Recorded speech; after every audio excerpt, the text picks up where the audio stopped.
ƙaddarar rayuwa. In ka faɗa ba mai cire ka sai Rabba Allah, ƙaddarar rayuwa.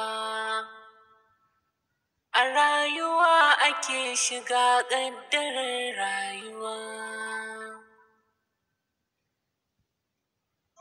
Allah ne mai yaya matsala, shi ne mai share ƙwalla, ya cire mu cikin jalala. Mu faɗa masa damuwarmu a lokacin da muka yi sallah, sai ya yi mana damuwa, damuwa, damuwa. ‘Yan uwa zan so mu farka, mu saurara.